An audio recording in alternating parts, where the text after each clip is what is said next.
keeps it real. KBLA Talk 1580, where the conversation goes deeper, the voices sound like yours, and the issues that matter most to our community take center stage. Progressive, powerful, unapologetically us. Whether you're driving through the city or tuning in from your home or office, join the public square. KBLA Talk 1580, your home for talk that enlightens, encourages, and empowers. Listen live on our free KBLA 1580 app, on our website at KBLA1580.com, or on your radio dial at 1580 AM. Unapologetically progressive.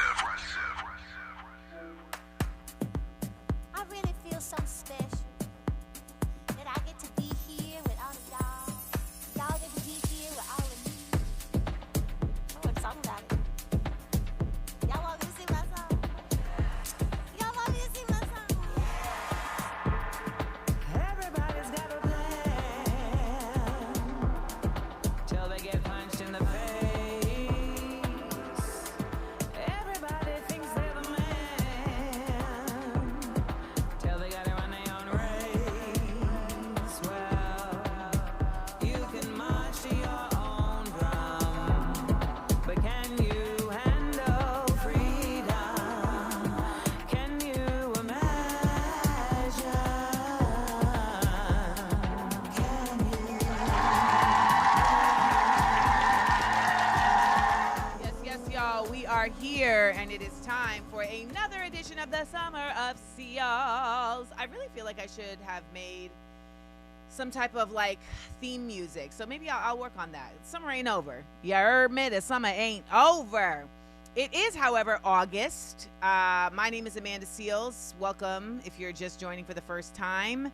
It is the Summer of SEALES here on KBLA Talk 1580, where I will be bringing you my thoughts on things every Friday, 12 to 2 p.m. Pacific, as well as 4 to 6 p.m. Pacific. If you have not subscribed to my Patreon is a subscription-based platform where you can support independent artists. And if y'all haven't noticed, I don't be over there in that Hollywood no more. So this is an independent artist that you're listening to. And you can support my work by subscribing to Patreon for $5 a month, which also ends up supporting you because it's a really awesome community of folks who are all about creativity, all about compassion, and really about being intellectual in a time that is very much about being stupid. So shout out to my folks over there on Patreon. Go to Patreon, that's patreon.com/Amanda Seales, and subscribe. It's only $5 a month. And while you're subscribing to things, you can get the KBLA Talk 1580 app. So if you're listening right now in the car or you're listening on YouTube, you can actually help us out by listening on the app and going to your app store and downloading the KBLA Talk 1580 app. So we'll be here all for the next 2 hours. We got some things to discuss. We're going to be talking about Kamala Harris's recent appearance at the Urban League Conference in Nashville. She had some very disturbing things, in my opinion, to say. So we'll get into that. Someone who is not saying disturbing things, but actually disturbing the peace of those who ain't saying nothing is Ms. Rachel. So we're going to definitely give her high quality white props this week. I also want to take y'all through a critical thinking exercise on what it would take for a general strike to happen. I think people hear that floating around, but they don't necessarily know like how that would actually go down. Next hour, we're going to talk about a school in Nigeria that is dedicated to teaching American loyalty. If that whole sentence disturbs you, it should. So stick around for that. And also, we are based in California, and there's a peach removal that the United States Department of Agriculture has called for. And let me tell you, it absolutely illuminates the cruelty is the point ethos. So we got all of that going on. I'll also tell you a little story about a Pilates class I went to and more. So don't go anywhere. But before we go anywhere, we got to give praise. We got to give attention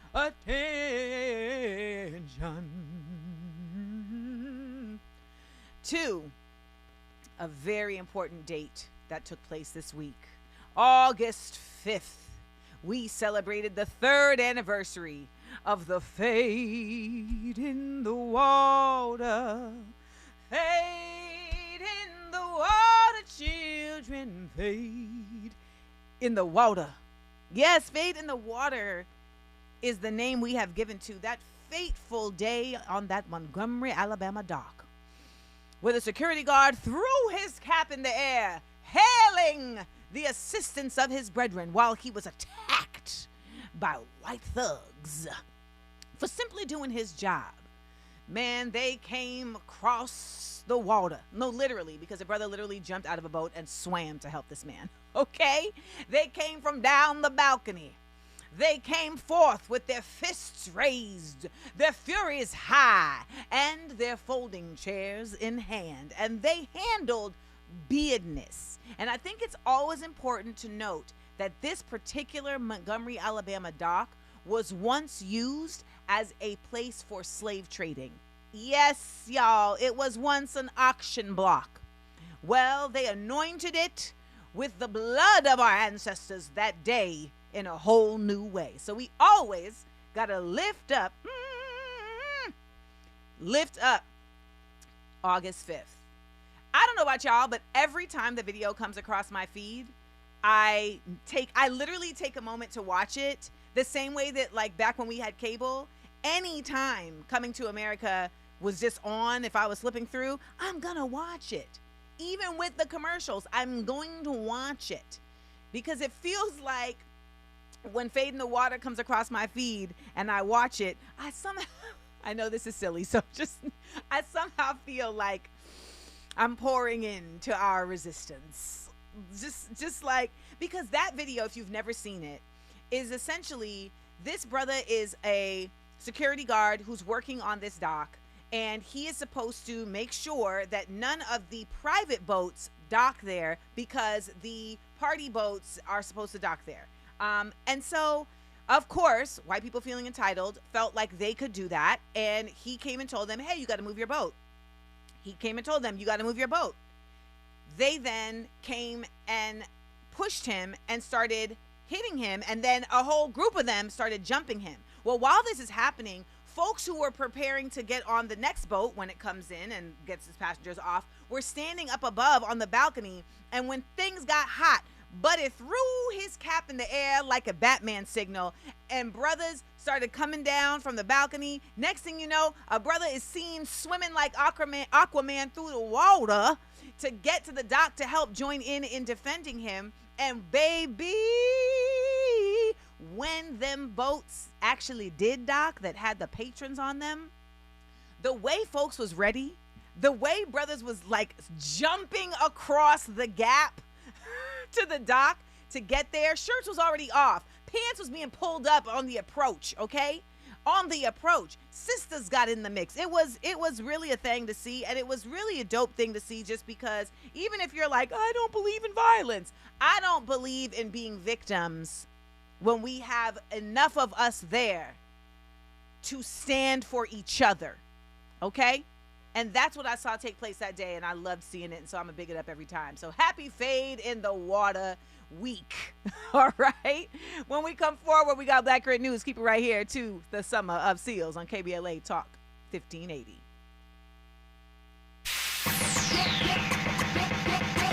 The conversation you didn't know you were waiting for. Amanda Seales, only on KBLA Talk 1580. It's game day. Are your moderate to severe Crohn's disease or ulcerative colitis symptoms keeping you from the action? Skyrizi, risankizumab Riza, could help you get back to the game. Skyrizi is proven to help people feel significant symptom relief, achieve remission, and visibly improve damage of the intestinal lining. Skyrizi is a prescription injection medicine for adults. Don't use if allergic to Skyrizi. Serious allergic reactions, increased infections, or lower ability to fight them may occur. Before treatment, get checked for infections and tuberculosis. Tell your doctor about any flu-like symptoms or vaccines. Liver problems leading to hospitalization may occur when treated for Crohn's or ulcerative colitis. Control is everything to me. Ask your doctor about Skyrizi, the #1 prescribed biologic in Crohn's and ulcerative colitis combined. Learn more at skyrizi.com or 1-866-SKYRIZI. Just in case you missed our Procrastination Crenshaw Town Hall. Literally right in front of our doorsteps the last 2 to 3 years, we have been interrupted by this nightmare of a project called Destination Crenshaw. The desire was partnership at the onset, but we've seen broken promise after broken promise. We've seen our parishioners impacted. We've seen our peers and our local neighbors impacted directly by this. We've seen the crippling of the Crenshaw economy as a result of this project starting and then ultimately walking away. And we're not going to just lay down. We're not going to just, amen, pretend like nothing's happening on our doorsteps. And tonight I want to get out of the way because I want to hear it from you. I can stand there as a pastor and tell you how many times we've been interrupted from our flow of worship, how it's impacted our ability to provide services to our community, how the blight and how the construction derailment has hindered our ability to amply run our food pantry programs, to offer summer camp programs for our young people, how the construction impacts just our ability to be able to come to church in part. I can go on about how it's interrupted just our day-to-day operations and being able to accommodate the needs of our community. Making sure they stick to the truth. We're KBLA Talk 1580.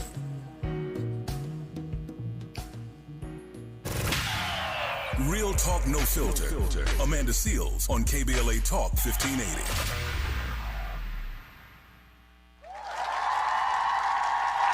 Welcome back, y'all. Welcome back. This is the Summer of Seals. I am Amanda Seales here for 2 hours to talk to y'all about so many things. We're about to get into some Blackurate news, so let's do it. Blackurate news. Politics. Blackurate news. Pop culture. Blackurate news. Sports. Blackurate news. Justice. All right. So on July 31st, everyone's favorite word salad chef, Ms. Kamala Harris, Esquire, attended an Urban League conference in Nashville, Tennessee.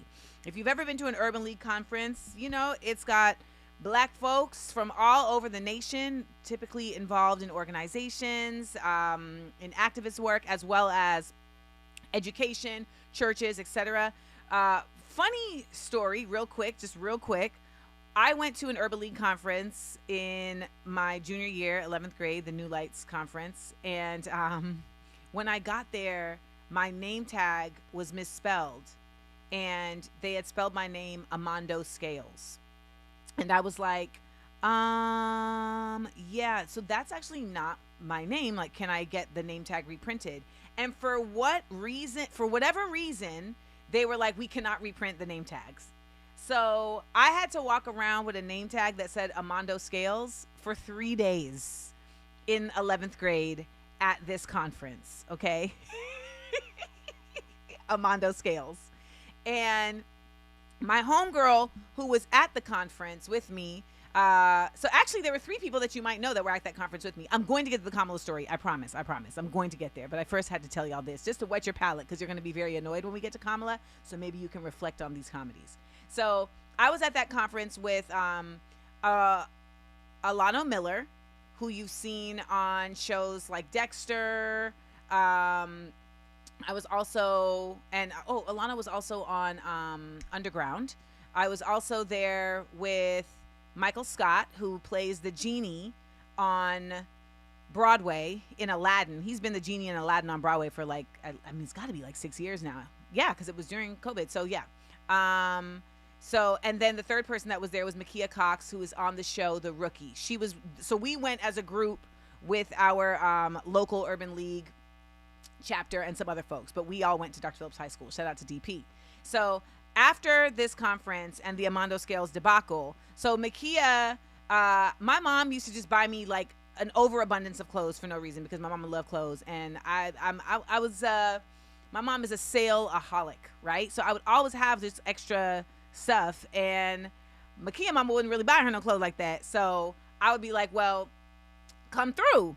And so whenever I would give Makia clothes, we would call them Amando Scales. And so it became a brand, honey, to the point that I went to college, and whenever I would clean out my closet at the end of the year before moving into my next dorm room, we would have an Armando Scale sample sale.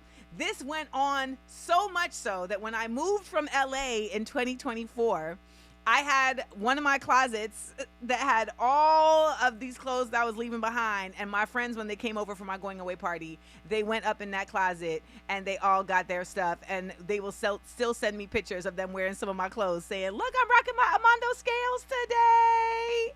So shout out to the Armando Scales sample sale. Okay. Now, let's get to Ms. Harris. So she's here at this Urban League conference. She's doing basically it's what's called like a fireside chat, like a moderated Q&A with the host in front of a adoring audience who still seems to believe that Democrats and people like Kamala Harris care about them. And I know some of you all listening also feel the same way. And it is imperative that I be a part of the movement of folks to try and shift your concepts around this, because we will not fight the way that we need to for what we need to if we keep thinking that people are fighting for us who are not. So my first example of evidence that Kamala Harris is not fighting for you is her talking about guardrails. Let's get into that. And right now, there is so much at stake in these midterms. We don't have the court to look out for the needs about equality and justice and fairness and freedom. We don't have an executive branch who is doing much beyond attacking all those rights. But while we can hold on to a democracy, we do have that third branch, which is Congress, which if we can win even one half of it, we can have some of the guardrails to stop the pain. And if we're only focused on 28, we're losing a lot of folks who need to be seen and dare I say protected. Okay, so I want us to just address this concept of guardrails first. For someone who has played the role of, well, who has been elected, not even played the role, who has been elected, all right? Because it's not like she's Olivia Pope. She has been elected as a senator. She was then given the position of vice president. Then she was given the position of candidate, presidential candidate. For someone who has been in all of these positions, then who also wrote a book about her failure to win the presidency, to be even asked about, like, what do we need to do? I'm like, this person does not clearly know what needs to be done, because every time she's been in these positions, she has not accomplished anything that has been of a lasting effect. The guardrails concept suggests that the only power Democrats have is to be reactionary instead of proactive. And I would love to debunk that point. There have been several times in recent history where there was a Democrat House and Senate majority and nothing substantial was done to prevent what we are experiencing right now. I mean, let's just talk about the fact that Donald Trump was not arrested, even though he was absolutely involved with January 6th, even though that's not a question for any of us on the outside, so we know it's not a question for those on the inside. We literally watched all of these Senate hearings about January 6th, etc., for all of these folks to then be able to be pardoned. So how effective was all of that? Now, when we talk about Senate and House majorities for the Democrats, they had a Senate and House majority in the second half of George Bush's term from 2005 to 2007. They then had another Democratic majority in the House and Senate in the first half of Obama's term from 2008 to 2009. Then they had another majority in Biden's presidency in the second half of Biden's presidency. Hello, that's what he needs, vitamins, of Biden's presidency. Like, this is not something that has just been like unachievable. And for the record, there's also been very, very close numbers. So it's also like, okay, in Obama's second term, they had 5 more Republicans in Senate. So y'all couldn't get nobody to cross over. So I think what we need to acknowledge is that when you see a body that's supposed to be the oppositional body having positions of power and not using those positions of power to actually create guardrails that she is talking about, then what are you to really expect them to do in the future? They could have absolutely codified or ratified, I can never remember which word it is, but one of the ifides, Roe v. Wade, to prevent it from being overturned. And yet, here we are. By the way, there's now conversation about there being an entire federal abortion ban, which, by the way, was never on the table. It is now in process to being presented and passed. So, another guardrail. Why are we not enacting the filibuster? The filibuster is a political tool that is described as an act intended to delay or prevent consideration of a piece of legislative business. Obstruction can take many forms, but is tied to the idea that in the Senate, debate on any particular measure can last as long as a senator is willing to hold the floor. The longest filibuster ever was actually held by Strom Thurmond against the Civil Rights Act. It was then defeated by Cory Booker, who filibustered against nothing, which actually means it wasn't a filibuster. But yet people were so excited about him doing some Guinness Book of World nonsense 25-hour filibuster that was actually a distraction from the votes that he was missing that were against folks that he's actually in business with on the lobby side of things. Yeah, there's that. So those are two guardrails.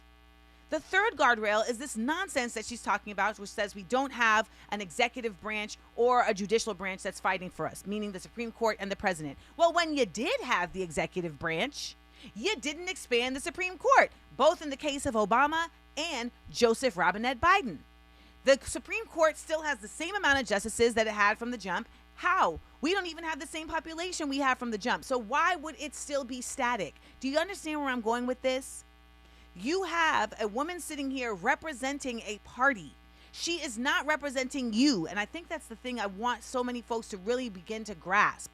Democrats are not representing black voters. They're not representing any voters. They're representing the Democratic Party, which, if you haven't noticed, is a political party. Okay, that was snide for no reason, so I apologize. But it's a political party, guys. It's not a party for the people. The Black Panthers was a party for the people.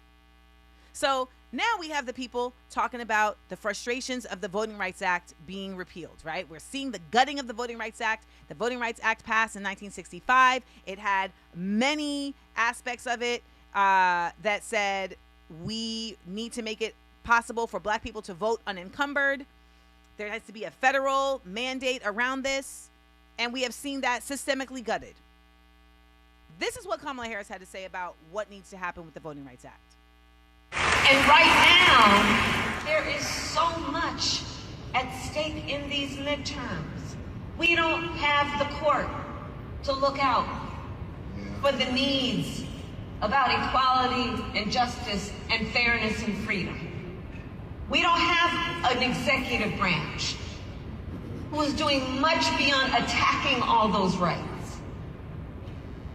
But while we can hold on to a democracy, we do have that third branch, which is Congress, which if we can win even one half of it, we can have some of the guardrails to stop the pain. And if we're only focused on 28, we're losing a lot of folks who need to be seen and dare I say, protected.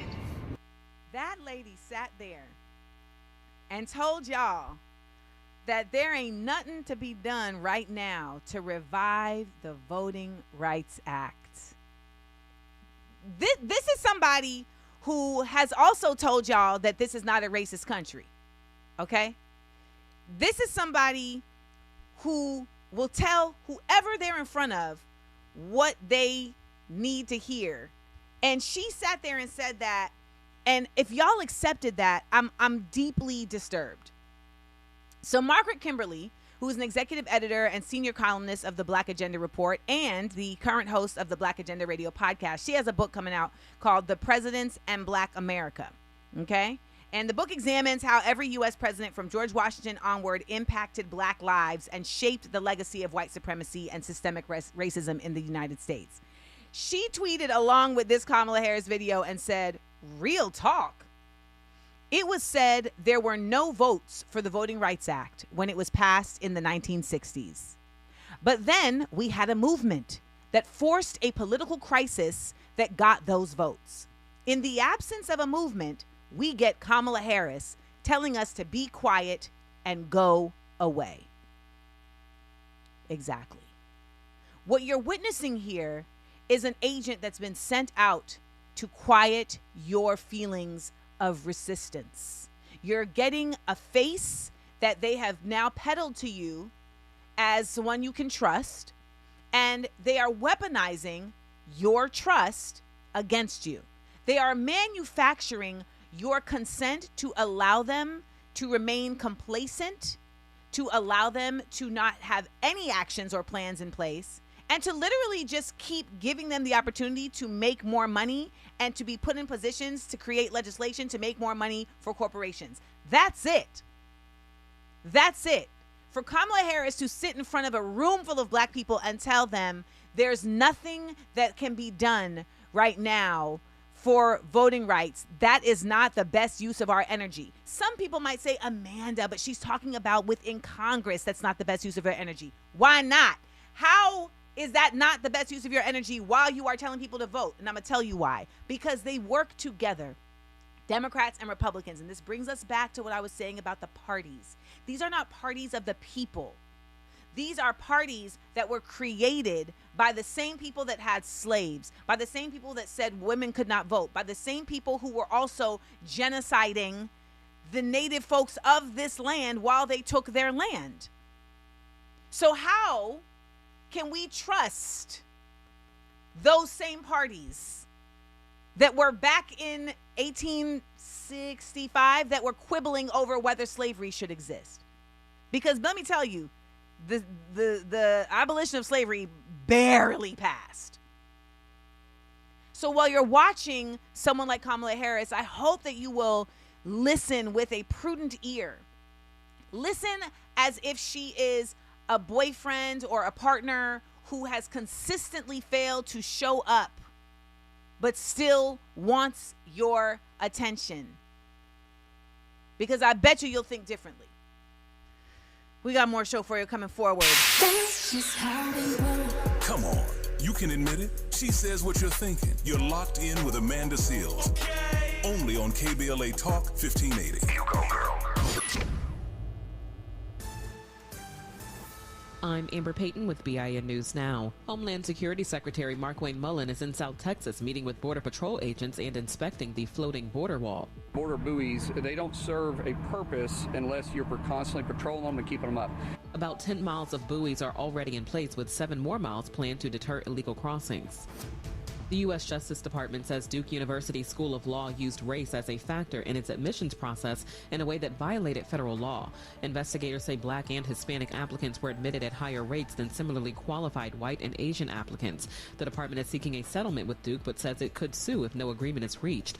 Duke says it is reviewing the findings and remains committed to following the law. And NBA star James Harden is no longer facing a gun charge in Texas. A Houston judge dismissed the misdemeanor after Harden completed an alternative resolution program. The charge stemmed from a June traffic stop when police found a handgun in his car. I'm Amber Payton with BIN News Now. For victims of drunk and drug driving, our grief is unique. But you are not alone. You always have a place at MAD.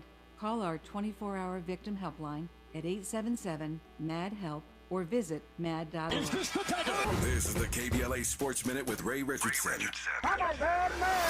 Former NBA star Chris Paul has teamed up with Toyota and the Naismith Basketball Hall of Fame to present the Chris Paul HBCU Classic. Paul is bringing the Classic to Washington, D.C. December 4th and 5th.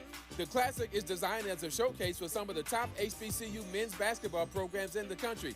Teams participating in the Classic include Howard, Hampton, Florida A&M, Tennessee State, Grambling, Winston-Salem State, Clark Atlanta, Virginia State, and West Virginia State.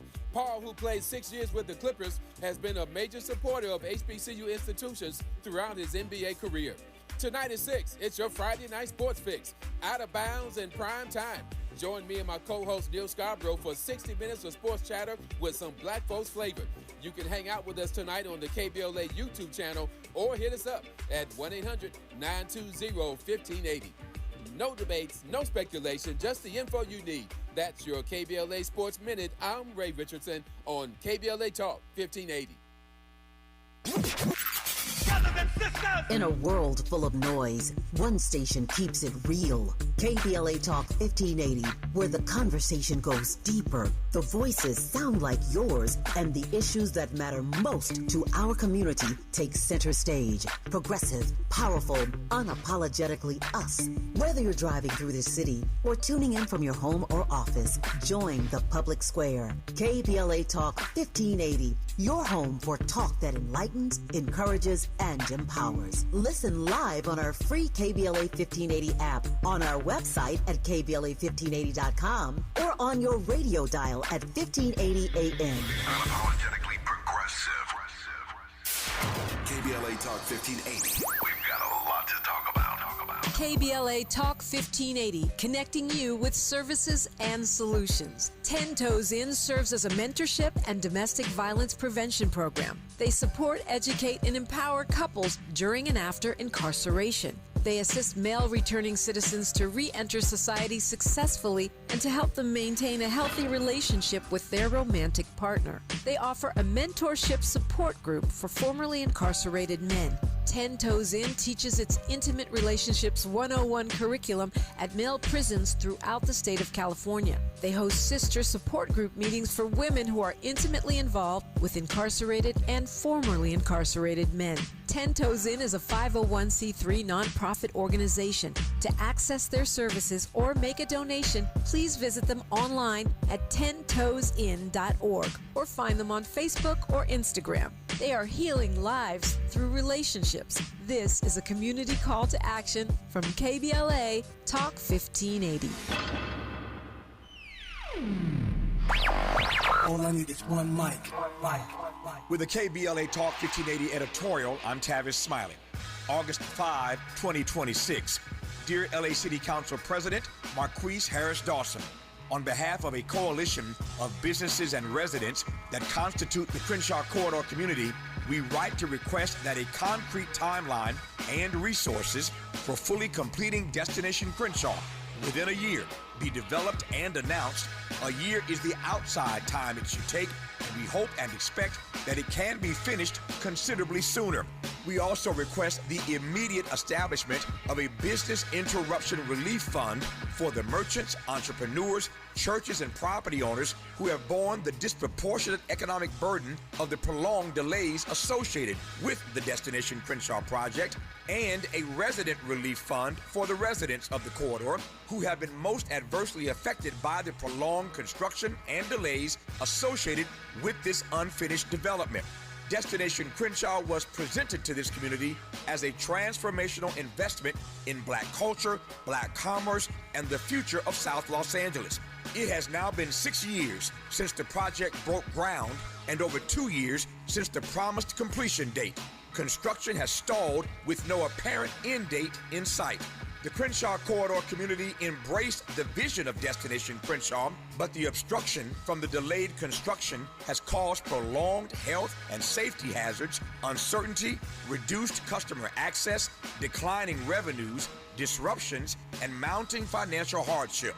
A broad spectrum of the community expressed their frustration over these delays and the impact they have had on the community at a standing room only July 30th town hall at Bethesda Temple Church, widely covered by the media, including ABC, CBS, Fox, and NBC.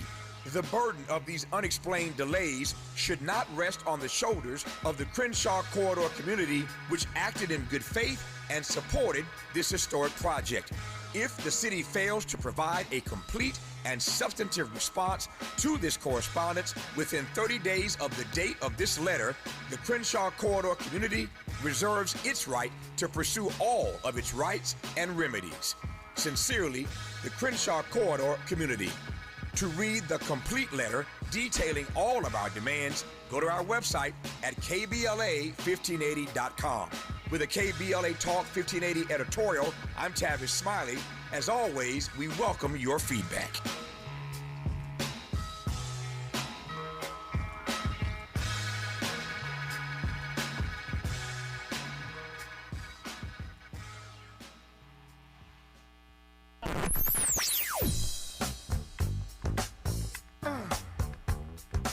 This is KBLA Talk 1580.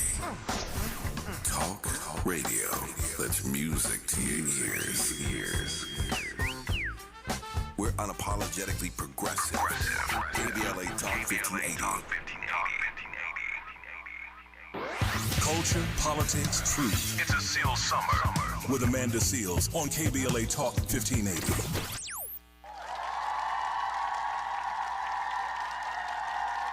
Welcome back, y'all. This is the Amanda Seales Summer of Seals here at KBLA Talk 1580. And you know what I love to do? I love to do these critical thinking exercises because we just don't get to critical think enough. You know, people are literally doing entire think pieces on this internet about nonsense, about things that they actually don't know anything about. And what we really need to be thinking about, we need to be doing think pieces about that. So let's get our own think piece going right now. Let's do a critical thinking exercise around what it will take for a general strike. Let's get it.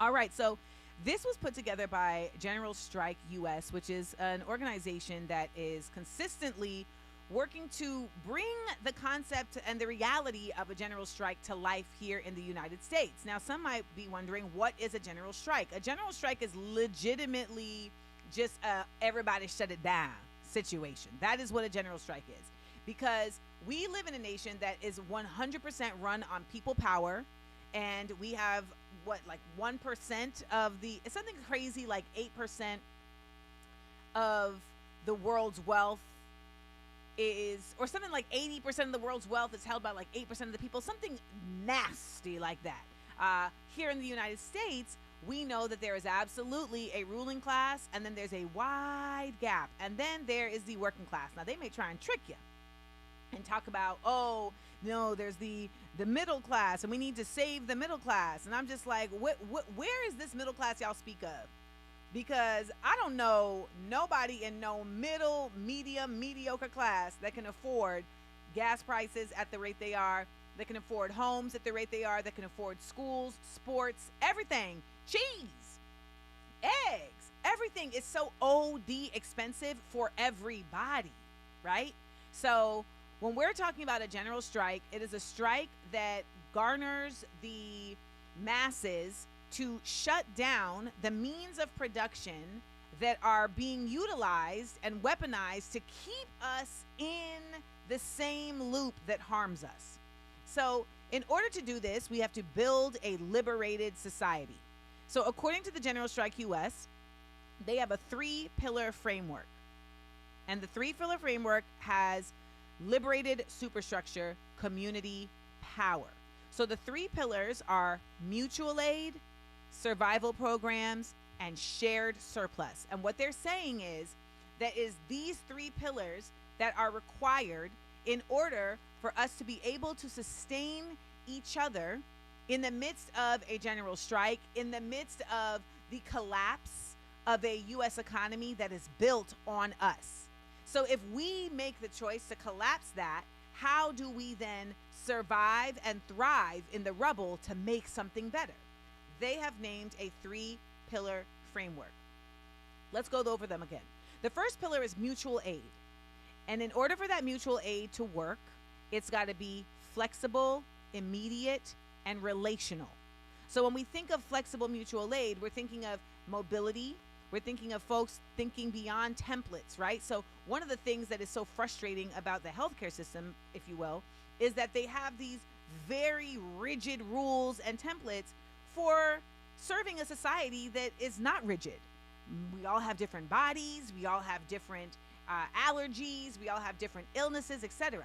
So when we have these rigid rules like, no pre-existing conditions, it is impractical. It is not an actual effective aid. In their pillar, mutual aid is flexible, it is immediate, and it is relational.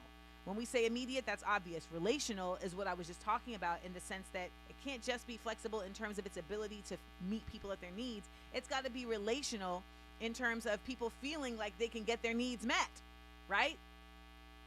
Community driven.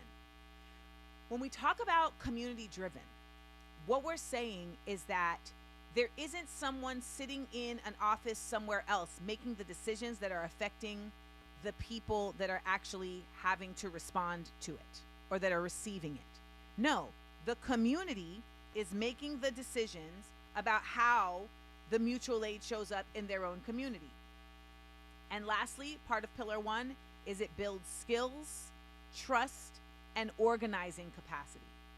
So one of the biggest problems with the way that the world and the capitalist system is set up is that it holds and hoards power. It has folks praising someone like Kamala Harris, hoping that she's going to do something for them, even though she is not saying she will do anything for them. However, we as a people, as a community, can build each other's skills, can build trust, and can build organizing abilities to be able to serve ourselves. We do this in my Patreon community, even to the point of we do a skill share every week where someone in the community shares a skill with the community. And this has been so enriching for everybody because everyone's skills are so diverse, but yet all of them are useful. Let's go to the next pillar. Pillar number 2, survival programs. Okay, so when we're thinking about survival programs, we're thinking, well, this is going to be the ways in which we are going to continue to exist in the midst of lack, right? Lack of infrastructure, lack of medical care, et cetera, et cetera. So how do these survival programs, how will they operate? Structured ongoing systems, reliable community infrastructure, politically grounded and intentional. Now, what we mean when we say structured ongoing systems, what they're talking about is there has to be a continuity. It's not just something you throw out there and then it's done. It has a structure to it. It's built consciously to operate and to continue to get better. Reliable community infrastructure. Again, this goes back to the community-driven aspect of mutual aid. Once we know that the community understands their role and their obligation, we can rely on each other without having the fear of like, oh, when are they going to take this from us? Which we know we experience on a regular basis from the government. Lastly, they say politically grounded and intentional. As far as the politically grounded part, I'm not sure basically how that works because the politics in this current state of the United States are actually not grounded in anything but destruction. So if they're referring to politically grounded and intentional, I would think of something like the Black Panthers, who were politically grounded in the fact that they are looking at all aspects of everything in order to make decisions. Lastly, Pillar 3, shared surplus. Now, I talked about this recently about the difference between sharing and generosity, okay? Generosity is surplus that is shared amongst folks. We don't even do that in the United States. Notice that this is a place where even if you are trying to give away food, they will throw it away. The reason why this is so important, shared surplus, is because when we live in a fake mindset around scarcity, it creates tension, it creates anxiety, it creates illness, it creates a fearfulness of your ability to survive. And that is how we get crime. That is how we get folks harming each other on this carnal level. Shared surplus is the consistent thought process that we have to be sharing when there's extra, sharing excess resources, empowering aligned groups, and expands reach of community care. So when we are empowering aligned groups, that is also sharing surplus, right? Because we are knowing that these other groups are aligned, and if we have extra time, we're going to use that time to empower them. That only strengthens us. Expands reach of community care. That, of course, is obvious. It means that if we have shared surplus, that means that what we've created in our community We are sharing it out there, so that means it is expanding our community and those who care about our community. These 3 pillars are imperative for us to understand what it takes for us to take our power back. Thank you to General Strike US for putting this together. You can get more information by going to generalstrikeus.com. When we come forward, we are going to talk about Ms. Rachel. So keep it right here. Nothing is off limits. You're listening to Amanda Seales on KBLA Talk 1580. Yo! Lots of places can expose you to identity theft. Oh no. That's why LifeLock monitors hundreds of millions of data points a second for threats to your identity, which is way more than anyone can do on their own. If we find anything suspicious, like new loans or changes to your financial accounts, we alert you right away, all through text, phone, email, or the LifeLock app. Get the alerts that could make all the difference. Save up to 30% with promo code NEWS at lifelock.com. Terms apply. This is the story of the one who keeps multiple buildings running smoothly day after day. Plumbing that flows, HVAC that hums, cleaning supplies that keep surfaces sparkling. That's why she counts on Grainger. With easy reordering online and 24/7 support, Grainger helps her keep the products she needs on hand. So shelves stay stocked and buildings stay ready. Call 1-800-GRAINGER, click Grainger.com, or just stop by. Grainger, for the ones who get it done. The KBLA 1580 app puts the realest conversations right in your pocket. Stream live wherever you are in the world. No static. No searching the dial. A crystal clear connection 24/7, exactly when you want it. We recommend that you keep automatic updates enabled. Set it and forget it. So the app stays up to date with store requirements, bug fixes, and new features as we roll them out. Download the KBLA 1580 app today and stay plugged into the conversation everyone's having. KBLA Talk 1580. We've got a lot to talk about. KBLA Talk 1580, connecting you with services and solutions. Created with a share of the 1984 Olympic Games surplus, LA 84 began operations in 1985 as a grant-making and educational foundation. Today, the LA 84 Foundation supports hundreds of nonprofit youth sports organizations throughout Southern California annually, trains coaches, commissions research, convenes conferences, and maintains the world's premier Olympic and sports library collection. They are transforming lives and communities through the power of youth sports. To find out about youth sports programs for yourself or your child, and to get information about the grants and support they offer to schools and nonprofits, or if you want to make a donation, please visit la84.org. That's la84.org. Or you can call them at 323-730-4600. This is a community call to action from KBLA Talk 1580. It's the show everybody's talking about. What's up, y'all? I'm Amanda Seales with a personal invitation for you to join me every Friday here on KBLA Talk 1580. Now, you get 2 chances to tap in, noon to 2 p.m., and again from 4 to 6 p.m. Real talk, no filter, just you and me on the highest of vibrations. Fridays only on KBLA Talk 1580.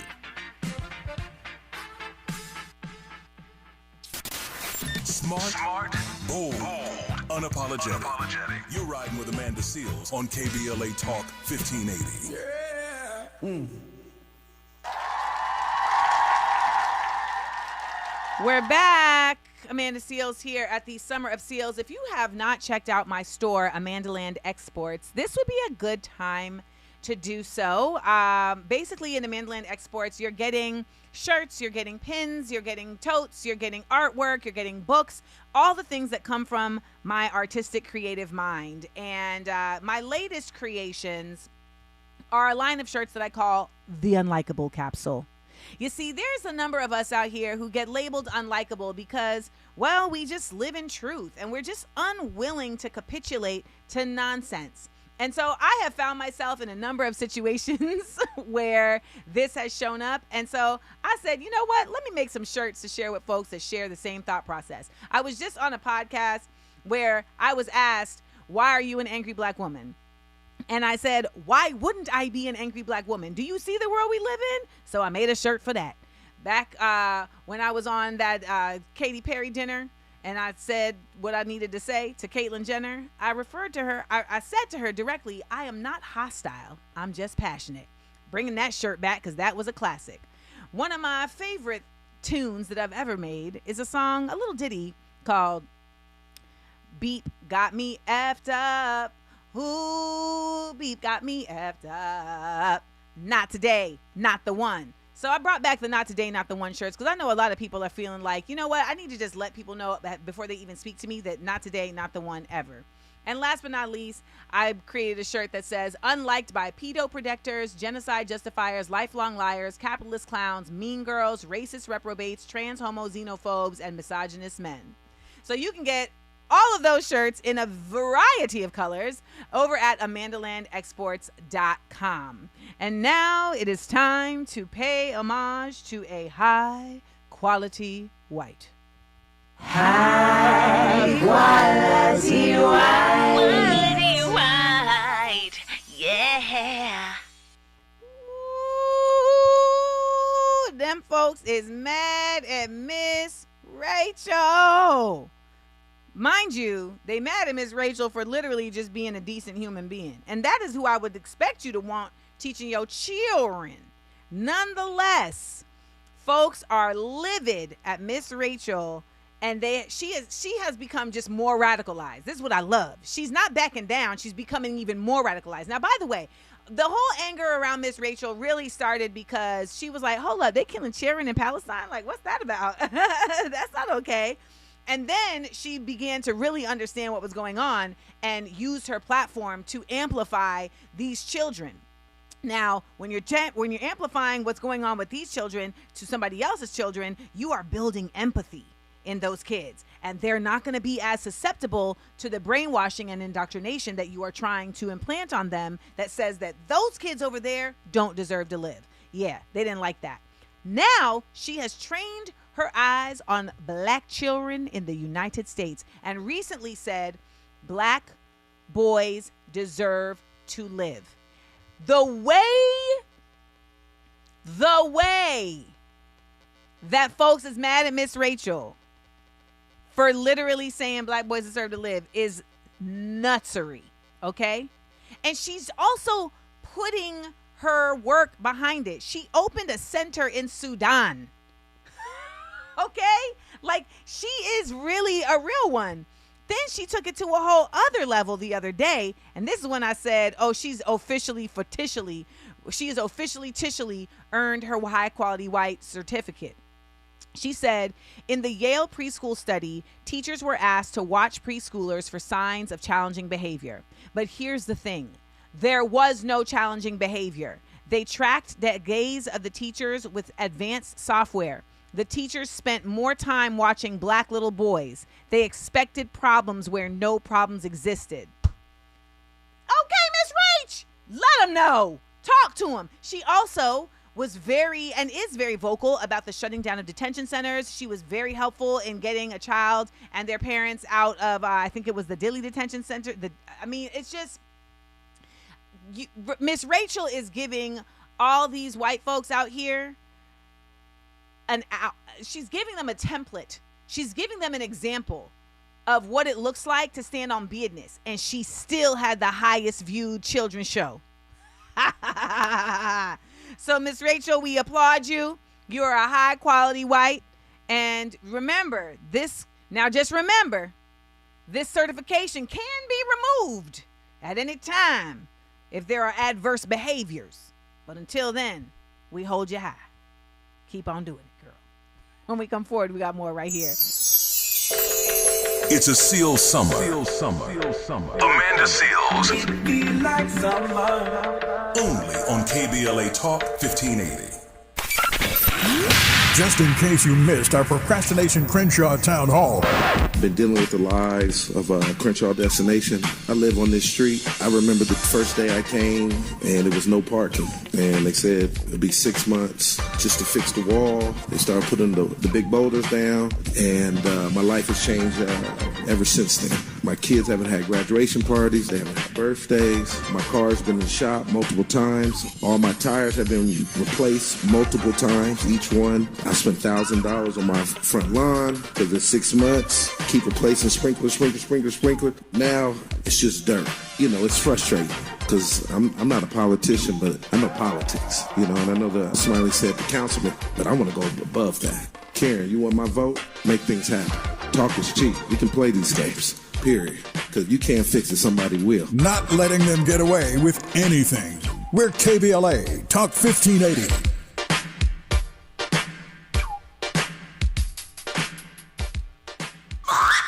Turn it up and go tell somebody. Amanda Seales is on the air. KBLA Talk 1580. Yeah. Yes, y'all, this is the Summer of Seals. It's your girl, Amanda Seales, here for another week giving you news, truths, by any joke necessary, all the good things. And I heard this audio that I have never heard from Malcolm X recently. And I really was just like so impressed because I feel like a lot of people don't understand that the 60s was such a crazy, violent time. Like, they think that these assassinations took place like a long way from each other. No. Martin Luther King Jr., Medgar Evers, Bobby Kennedy, John F. Kennedy, Patrice Lumumba, like all of these assassinations were happening in a very short amount of time. And so the danger that was present was palpable. And yet and still, Malcolm stood on business. Listen to this tape. Contact number, Judson 26405. This is contact, you're on the air. Hello, Malcolm? Yes? The Ku Klux Klan should get you. Thank you very much. Let me point something out to this lady. I'm invited to Mississippi next week. I'll be going to Mississippi next week. The Ku Klux Klan will have all the opportunity it wants to get me. I was in Alabama last week. They had an opportunity then. You don't always have to go down south to find the Ku Klux Klan. Evidently, one is your father, or you wouldn't be able to speak as you do. The way Malcolm used to be giving it to these white people, these white liberals, was to be studied. And I think a lot of people don't know that. This is what I believe. I believe the reason he was so able to give him that business is because when he was Detroit Red and he was in Boston and he was running numbers and doing all type of crimes, they was coming over there doing the dirt and then going back to their little lives. So he know the real truth about them, and he was dealing with them and telling them about themselves back then. So then once he finds himself in the nation and he's spiritually guided, he still didn't lose that edge, though. He still didn't lose that cut. So rest in peace to the great Malcolm X, one of our continued examples of what it means to not just talk about it, but to be about it. When we come forward, we got our second hour right here at the Summer of Seals. Keep it locked. KBLA 1580 Santa Monica. I'm Amber Payton with BIN News Now. Homeland Security Secretary Markwayne Mullin is in South Texas meeting with Border Patrol agents and inspecting the floating border wall. Border buoys, they don't serve a purpose unless you're constantly patrolling them and keeping them up. About 10 miles of buoys are already in place, with 7 more miles planned to deter illegal crossings. The U.S. Justice Department says Duke University School of Law used race as a factor in its admissions process in a way that violated federal law. Investigators say Black and Hispanic applicants were admitted at higher rates than similarly qualified white and Asian applicants. The department is seeking a settlement with Duke, but says it could sue if no agreement is reached. Duke says it is reviewing the findings and remains committed to following the law. And NBA star James Harden is no longer facing a gun charge in Texas. A Houston judge dismissed the misdemeanor after Harden completed an alternative resolution program. The charge stemmed from a June traffic stop when police found a handgun in his car. I'm Amber Payton with BIN News Now. Think It Up is an initiative to activate student-powered, teacher-led learning projects. Students and teachers, how can you spark great learning experiences in your classrooms today? Join at thinkitup.org. Is this the This is the KBLA Sports Minute with Ray Richardson. Former NBA star Chris Paul has teamed up with Toyota and the Naismith Basketball Hall of Fame to present the Chris Paul HBCU Classic. Paul is bringing the Classic to Washington, D.C. December 4th and 5th. The Classic is designed as a showcase for some of the top HBCU men's basketball programs in the country. Teams participating in the Classic include Howard, Hampton, Florida A&M, Tennessee State, Grambling, Winston-Salem State, Clark Atlanta, Virginia State, and West Virginia State. Paul, who played 6 years with the Clippers, has been a major supporter of HBCU institutions throughout his NBA career. Tonight at 6, it's your Friday night sports fix, out of bounds in prime time. Join me and my co-host Neil Scarborough for 60 minutes of sports chatter with some black folks flavor. You can hang out with us tonight on the KBLA YouTube channel or hit us up at 1-800-920-1580. No debates, no speculation, just the info you need. That's your KBLA Sports Minute. I'm Ray Richardson on KBLA Talk 1580. You have something to say, and we want to hear it. KBLA Talk 1580 is engagement radio, not outrage radio. A place where your hopes, your frustrations, and your ideas are welcome 24 hours a day, 7 days a week. Real talk, real people, real Los Angeles. KBLA Talk 1580, the station that sounds like the city looks. Tune in on your AM radio dial at 1580. Download our free KBLA 1580 app or listen live on our website at KBLA1580.com. Unapologetically progressive.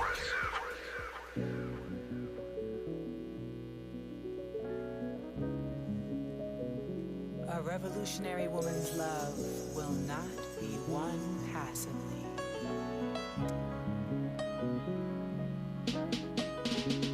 No small talk, let's make out and kick decolonization. Rub my booty, tell me how we're gonna get free. No small talk, let's make out and lift up liberation. Caress my back, kiss my neck, there's romance and revolution. Discover my desire, read up, pull up, spit knowledge you've acquired. Yes, y'all. It is hour number 2 here at the Summer of SEALES on KBLA Talk 1580. Last hour, we talked about Kamala Harris really just going to bat for the Democrats, doing absolutely nothing. We talked about Miss Rachel, that is, on the other hand, doing the exact opposite and not only talking about it, but being about it. And we talked about Malcolm X. We talked about what it would take for a general strike, etc. So if you're just joining us, make sure that you go back and listen to the rest of the show.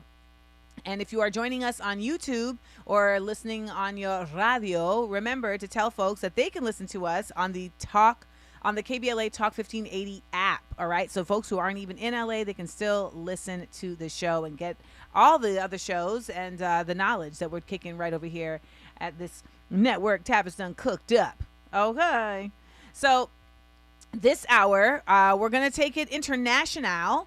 And we're going to take it local. So we're going to talk about a school in Nigeria that is like dedicated itself to basically indoctrinating its students to loving the United States. We're going to talk about that and why that's a problem. We're also going to talk about apparently there's been a peach recall. Not even a recall. It's actually a peach removal that's going down in California. And I'm going to tell you why it's such a problem, why it's so whack. I also have a really fun story to tell you about a Pilates class I took. All right. So we're going to get into all of that. Also, for all of my folks who every year face disdain, ridicule, even bullying for their love of candy corn, I salute you.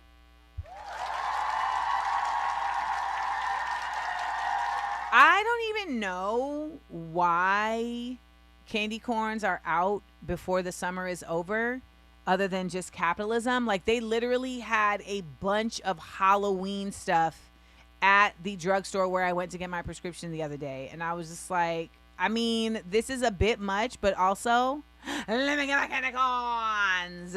Very, very pleased. Very pleased. So got me 2 bags. That's right, got me 2 bags of candy corns. And, they're terrible for your teeth. They're also terrible. They're probably terrible for your existence. Some people will say it tastes like wax. And I just find that to be the commentary of someone who's never tasted a candy corn. Because I have tasted wax, and it does not taste like candy corn. Okay?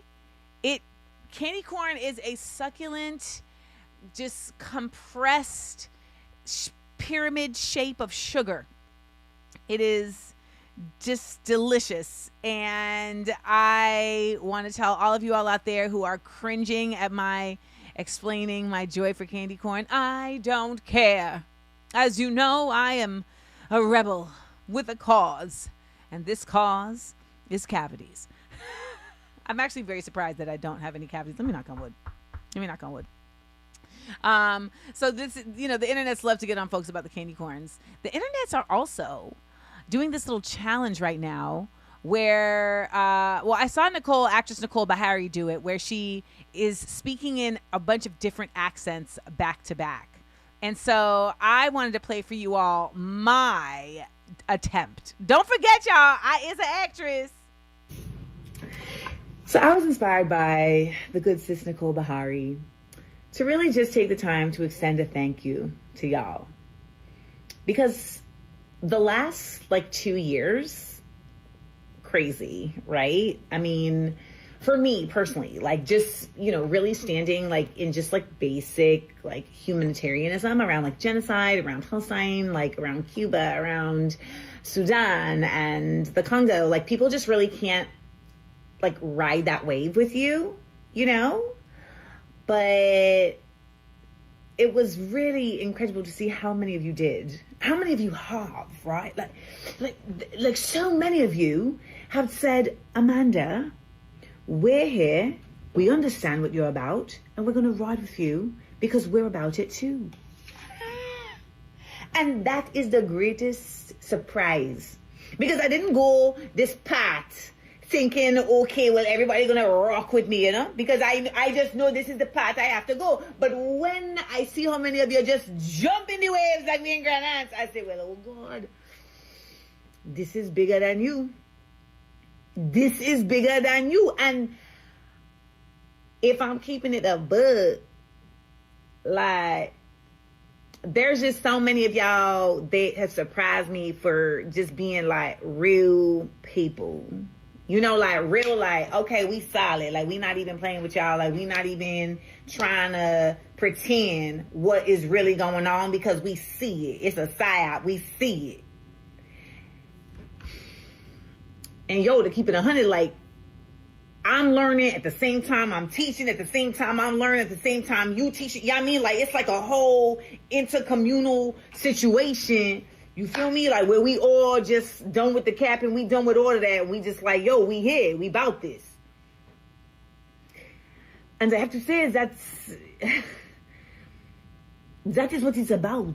It's about we must all come together. We must all see each other for what we are doing, what we are about, what we are for, and understand that we have been lied to, so we must start telling the truth. Well, because I don't know that I could do it for all of the time I'm doing it if I was not supported by so many of you who are saying, no, Amanda, don't step back. Step forward. We are here with you. We are here. So I'd just like to thank you, Sprusiba, for all that you are doing and all that you are saying and all that you are behaving and all that you are giving. I appreciate you. Mwah. That's Vidania. She's a thespian. I gave y'all so many acentos right there, y'all. And I still got some more in the bag, because I didn't even hit y'all with the Irish. With the look of the Irish. Okay. Keep it right here. We got more when we come forward at KBLA Talk 1580. As we go a little something like this. Keeping it real, keeping it raw, keeping it rooted. More of Amanda Seales when we come forward on KBLA Talk 1580.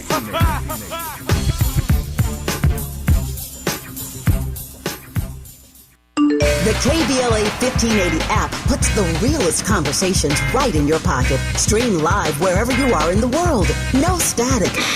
No searching the dial.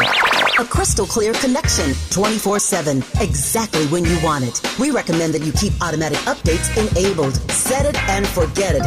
So the app stays up to date with store requirements, bug fixes, and new features as we roll them out. Download the KBLA 1580 app today and stay plugged into the conversation everyone's having. It's game day. Are your moderate to severe Crohn's disease or ulcerative colitis symptoms keeping you from the action? Skyrizi, risankizumab Riza, could help you get back to the game. Skyrizi is proven to help people feel significant symptom relief, achieve remission, and visibly improve damage of the intestinal lining. Skyrizi is a prescription injection medicine for adults. Don't use if allergic to Skyrizi. Serious allergic reactions, increased infections, or lower ability to fight them may occur. Before treatment, get checked for infections and tuberculosis. Tell your doctor about any flu-like symptoms or vaccines. Liver problems leading to hospitalization may occur when treated for Crohn's or ulcerative colitis. Control is everything to me. Ask your doctor about Skyrizi, the #1 prescribed biologic in Crohn's and ulcerative colitis combined. Learn more at skyrizi.com or 1-866-SKYRIZI. Hear that? That's the sound of your life. Perfectly imperfect. Beating in rhythm to the world you've created. But every time you drive after drinking, the music gets drowned out. Your life sounds pretty great. Don't let a buzz ruin it. Buzz driving is drunk driving. Don't drive buzzed. A message from NHTSA and the Ad Council. Just in case you missed our Procrastination Crenshaw Town Hall. We've had neighbors who have had the garbage truck potentially swipe their vehicles because if you park just a little bit too much into the street, you're at risk of getting it hit. If you park too much forward or back, you can't get in and out of your own driveway. And if you're late for a meeting or an appointment, pretty big deal. I really hope we never have a major emergency on this street because being able to get fire department in and out would be very difficult. Personally, while the project goes well beyond anything that my husband and I are facing personally with our home, we do have a very large project within our house. We are very blessed to be in it, but it needs a completely new foundation. It is currently slipping into Crenshaw right now, and we cannot do that work because a concrete truck can't come in to actually do the work. So it's a bit scary for us in that manner. But there have been, there are numerous things that I know we will hear about today that everybody is facing on a daily basis. We really look forward to hearing what everybody has been going through and then trying to find a way to get the construction complete and move forward. Making sure they follow through. We're KBLA Talk 1580. Your daily dose of real. Let's get back to more of Amanda Seales on KBLA Talk 1580.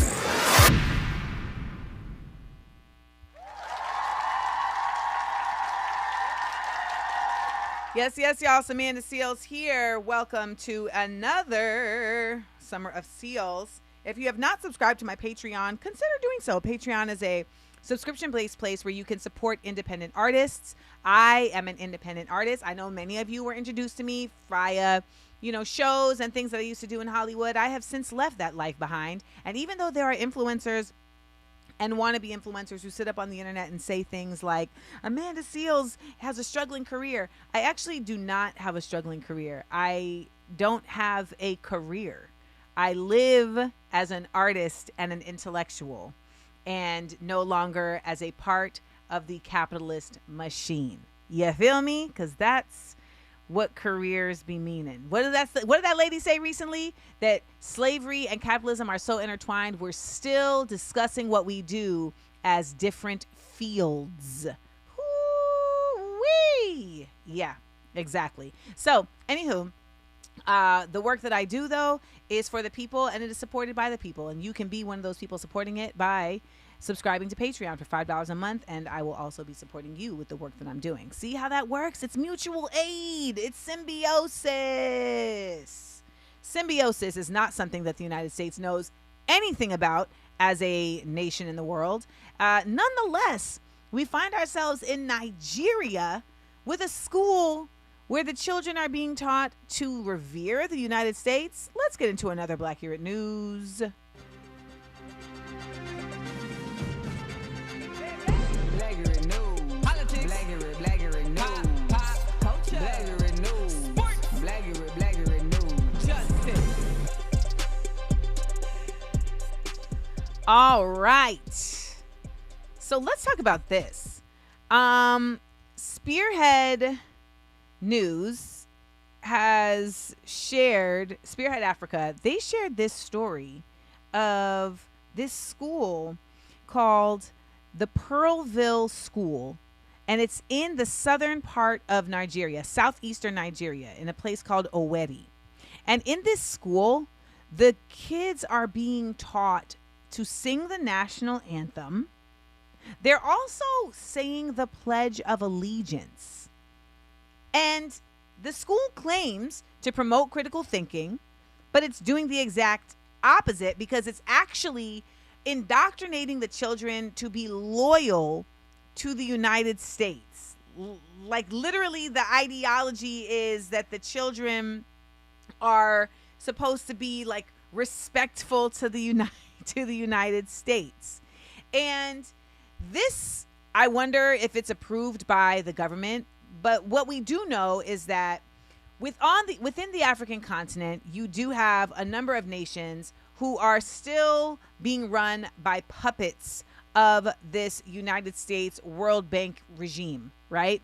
They are still making decisions for their countries based on how they can get money in their pocket while giving the resources of their nation away to the greater power structure that seeks to steal those resources in order to enrich themselves. So we see that in the amount of nations that are still stuck in these never-ending loans and debts with the International Monetary Fund. We see that in these countries that have these deals with the United States that basically give the United States carte blanche to just come in and set up bases and do vaccinations and experiments, etc., while not actually giving anything substantial to this nation, right? We see this and we have to say, how are these nations benefiting? Because what it actually ends up being is the United States creates the problem that they claim to be solving. So they will come in and create one problem on one hand with one wing of their United States statesiness. And then on the other hand, they'll be like, oh, look at these NGOs to come in and fix this. So when you're creating drought, when you're creating soil that doesn't work anymore because you are forcing crops to be grown in that soil that the soil does not regenerate from, you are now creating famine, and now you are making this nation dependent on you to come in and provide for the famine. That's happening all over the African continent. And I want to just focus on Nigeria right now because Nigeria is such a seat of education and knowledge, right? Like they are oftentimes at the top of their classes, particularly when they are outside of Nigeria and still performing at high levels when they are in these colonizer places like the United States and England and France, etc. Nonetheless, their president, or is it a prime minister, he can barely put two words together. You think that's by accident?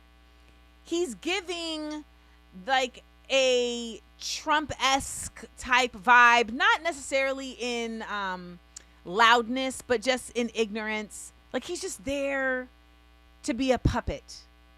And when we know that there were so many opportunities on the African continent for revolution and that they were suppressed, we know that this is not by accident. That they would have a school like this is frightening, but also not that surprising, because that is the goal of the PSYOP. And I know that a lot of us are just waking up to the psychological operations that happen in the United States around making folks here feel like the United States is the best country on earth and the United States can do no wrong. However, we have to remember that This is global. Like, there's over 750 bases, military bases all over the world. When we're talking about the United States in 2026, we are talking about a nation that has supplanted its parasitic tentacles all over this globe, while at the same time destroying the very earth that we're on. And they have done so systematically for quite some time, but the big push was the 60s and 70s, when we saw the assassination of Patrice Lumumba, right? When we saw the attacks on Kwame Nkrumah, when we saw them try to shut down Fela Kuti. And of course, there's always ends up being folks inside the mix who are going to go along with it. But Fela wasn't having it. Listen to what Fela had to say about his music. My society is underdeveloping because of an alien system on our people now. So there's no music for enjoyment. There's nothing like love. There's something like a struggle for people's existence. So, as an artist, politically, artistically, the whole idea about your environment must be represented in the music, in the arts. So really, art is what is happening at a particular time of a people's development or underdevelopment, see. So I think as far as Africa is concerned, music cannot be for enjoyment. Music has to be for revolution. Fela said music has to be for revolution, because we got these foreign folks in here trying to change the way that we exist and live, and we can't let it go. We can't let that rock. So as much as you will have a Fela on one side, you got whoever this lady is starting this school on the other side. And, you know, I think there's something really important to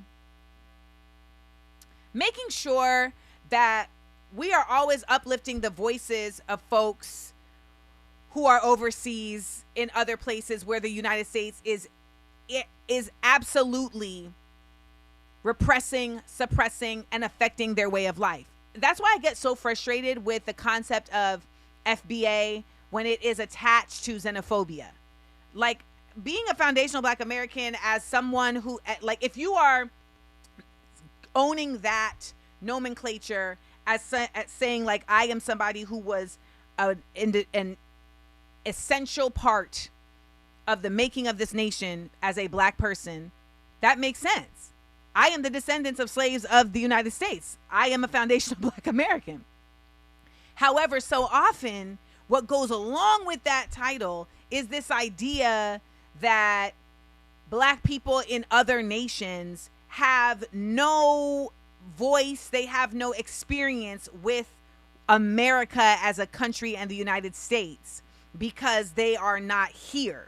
And what I would say is that they have a unique experience with the United States, the same way that those of us who are here have a unique experience with the United States. Nonetheless, both of us are experiencing the oppression, the discrimination, the downright theft of this nation as a corporate entity and parasite on the planet.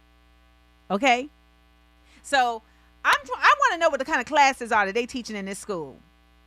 Like, outside, when they teaching about America, what they teaching?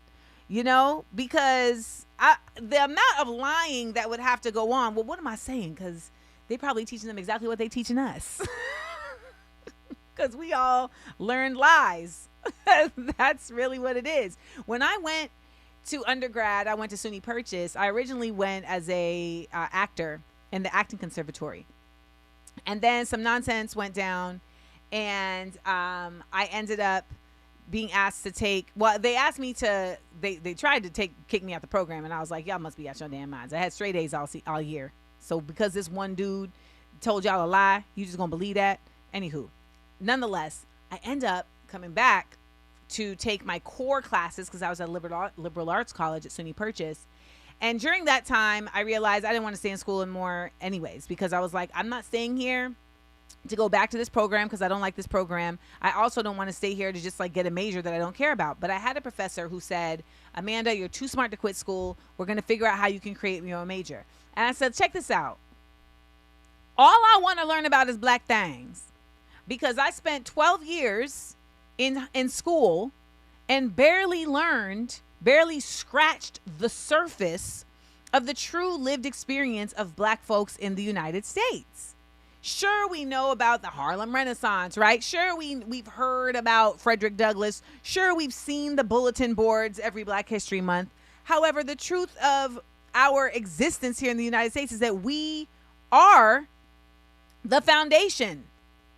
They stole the actual ground from the First Nations, and then they stole us, and then they combined us with the people who were already here. They changed up everybody's names and backgrounds, et cetera, and then said, everybody get to work. That was a really abridged version of what took place. Nonetheless, I decided I would create a Black Studies major because they did not have one and because I was not interested in learning anything else. And so I did. I created a Black Studies with a Visual and Performing Arts major. And then I went to graduate school at Columbia and I got an African American Studies master's. And I was really relieved to just get to be in an academic space with folks who understand Black life as something worthy of intellectual study. Now, the only reason to study the United States is to study how to shut it down, in my humble opinion. The only reason to be looking at the U.S. history is to correct it because it has been immensely misrepresented. So I want to know what these ladies, what these folks is over there, because I'm not going to just blame it on women. What are these folks over there teaching these children about the United States? These Black children in Nigeria. And why? You know, like, are they a plant? Are they being paid? And also, like, who is sending their kids to this school? Nigerians, let me know. Find me on the internet and tell me who is sending their kids to this school. Does this school, like, have some higher connection to scholarships or something that we need to know about? Because, baby, this is fascinating and terrible at the same time. So, we here in the United States need to be doing the exact opposite of what these people are doing in Nigeria at the Pearlville School, which is indoctrinating children to believe that the United States is some land of milk and honey and a elite nation, because it is not. And we need to be making sure that our children right here in the United States know that. Because the world that we have the opportunity to live in is blocked by the existence of a nation that operates in the way that the United States operates. It operates as a parasite, as a bully. It operates as, with Black people, it operates as a boyfriend who keeps cheating on you, but then they buy you a bag. And you like, well, okay. I mean, he bought me a bag. That's what I talk about in my book, What Would the Ancestors Say? That's what these laws that be passing, whether it's the Civil Rights Law, you know, Voting Rights Act, when they pass these laws, after we done had to turn up, they're basically saying to you, here, damn, okay? Just here, take it. Take the damn freedom. That's what they're saying. We deserve more. When we come forward, we're going to take it to Cali. We went from Nigeria. We're coming back home to Cali and talk about some peaches. Hey, Miss Peaches. If you know, you know. We'll be right back. Broadening your moral imagination. This is Amanda Seales on KBLA Talk 1580. Don't sweat the technique. I'm Amber Payton with BIN News Now. A California judge has sided with Attorney General Rob Bonta in a fight over the ballot language for Proposition 39. What happened is the Attorney General manipulated the ballot title to get two people to vote no. The measure would require proof of citizenship to register to vote and government-issued ID for in-person voting. Black Maryland Congressman Kwesi Mfume will co-chair a bipartisan caucus focused on combating human trafficking. The group will work to advance legislation protecting survivors, prosecuting traffickers, and strengthening partnerships with law enforcement, faith groups, and survivor advocates. And comedian Kevin Hart's Heartbeat has lost its bid to move a lawsuit against two former employees into private arbitration. A Los Angeles judge ruled the arbitration agreements were unenforceable, keeping the case in court. Heartbeat accuses the former employees of misusing confidential information, allegations they deny. Get BIN News Now on demand 24/7 on the iHeartRadio app. The Crohn's and Colitis Foundation has been at the forefront of inflammatory bowel disease research and care for over 50 years. Learn more about research, education, and support at Crohn'sColitisFoundation.org. Is this the This is the KBLA Sports Minute with Ray Richardson. Former NBA star Chris Paul has teamed up with Toyota and the Naismith Basketball Hall of Fame to present the Chris Paul HBCU Classic. Paul is bringing the Classic to Washington, D.C. December 4th and 5th. The Classic is designed as a showcase for some of the top HBCU men's basketball programs in the country.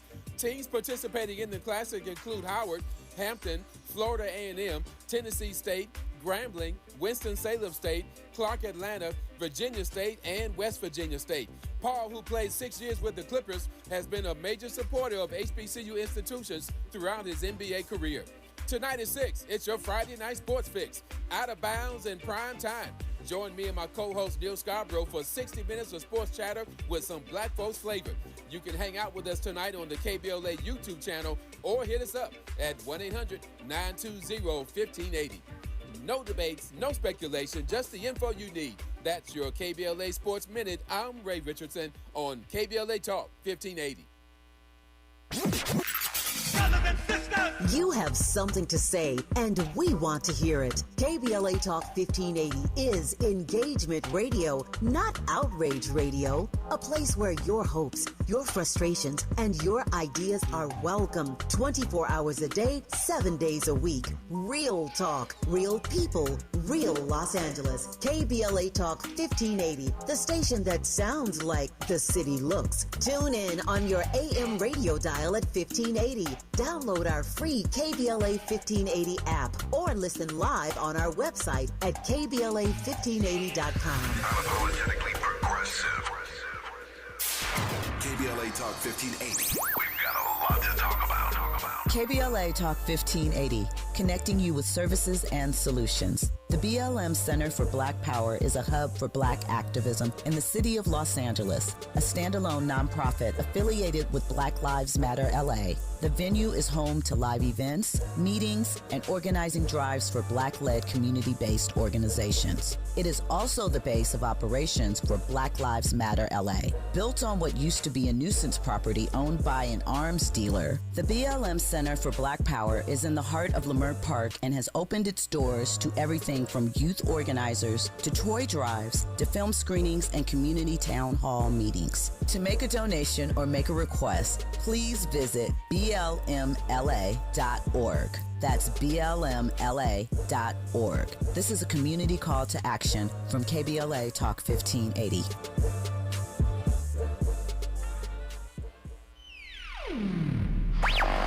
All I need is one mic. With a KBLA Talk 1580 editorial, I'm Tavis Smiley. August 5, 2026.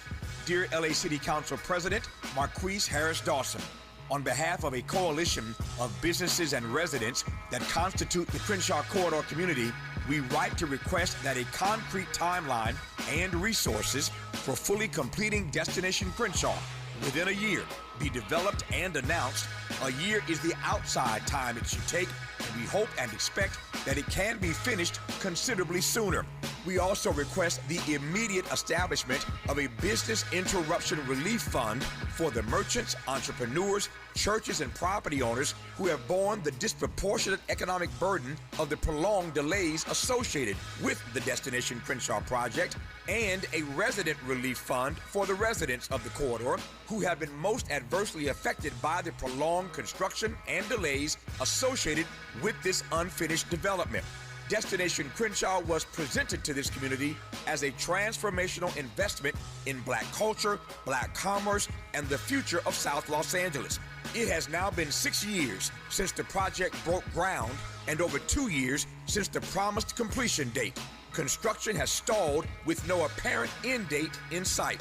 The Crenshaw Corridor community embraced the vision of Destination Crenshaw, but the obstruction from the delayed construction has caused prolonged health and safety hazards, uncertainty, reduced customer access, declining revenues, disruptions, and mounting financial hardship.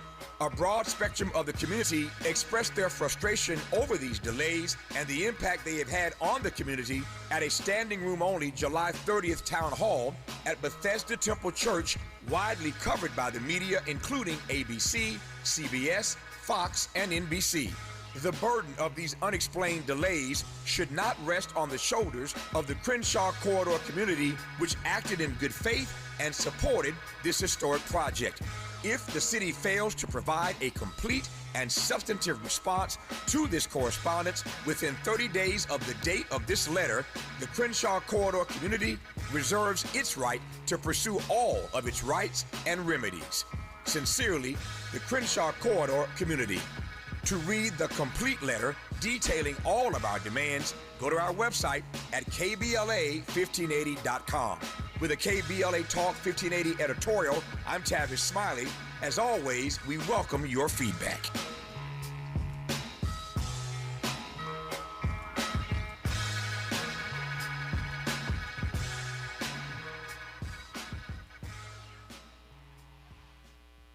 Oh, no, she didn't. Oh, no, she didn't. It's a scorching SEALES summer on KBLA Talk 1580.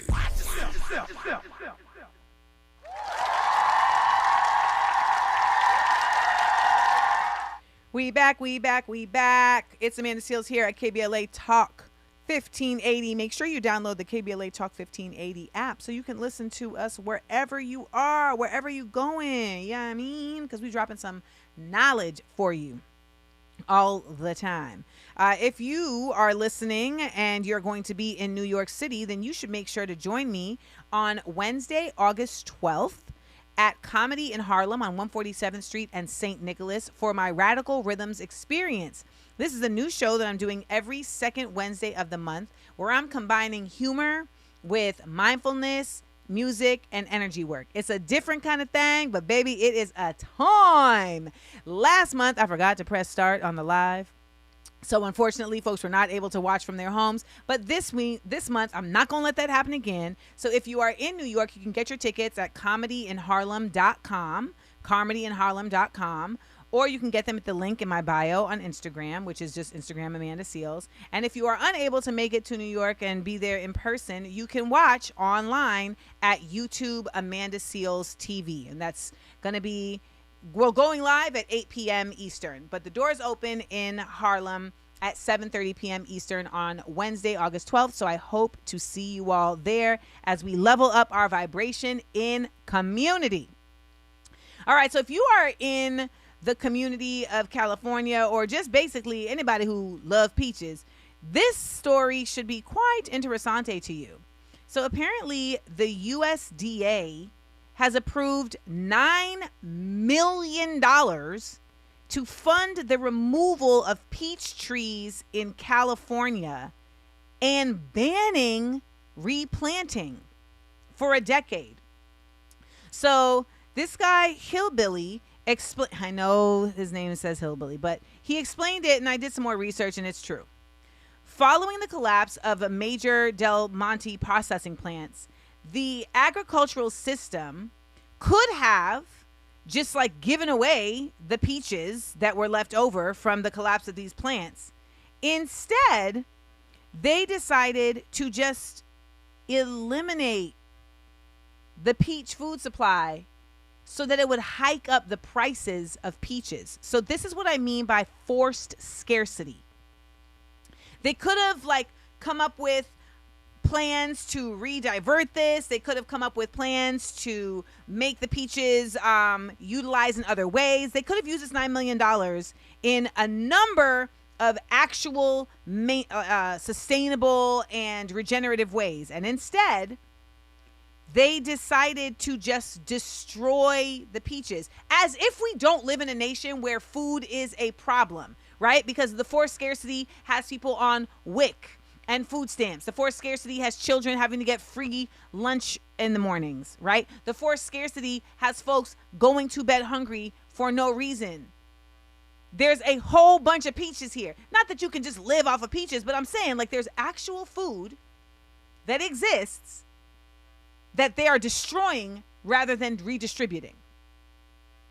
And so $9 million of your taxpayer money is being used to deliberately destroy approximately 420,000 fruit-bearing trees. The trees are not dead, okay? The trees are bearing fruit, and they are choosing to destroy them. And what it also does is it limits our domestic production, and so excess fruit will now not be given away. And this, of course, hikes prices. Every time that you lower supply, you increase demand. And if anybody took economics, you know that once the demand goes up, your price goes up. That's why they be trying to raise up the prices of water on hot days. So this destruction framework is supposed to go through until 2036. And this is now the way that this government continues to operate. And it was never great. But again, it prioritizes corporations over actual human life. It's making a choice to say, we're going to destroy food instead of actually using it because it exists to feed people who also exist. Let's also just acknowledge the fact that, like, why are we destroying trees willy-nilly? And what are they going to put in place of these trees? I will put good, solid money that a data center is going here. I don't know why. I do know why, because the data centers are everywhere. They didn't say that explicitly, but it just makes sense. I wouldn't even be surprised if the Del Monte factories that closed down did so on purpose to invest in the data centers that will more than likely be what is replaced on this land. Because that's the type of diabolical nefariousness that be going down. And we can be oppositional to this. Okay?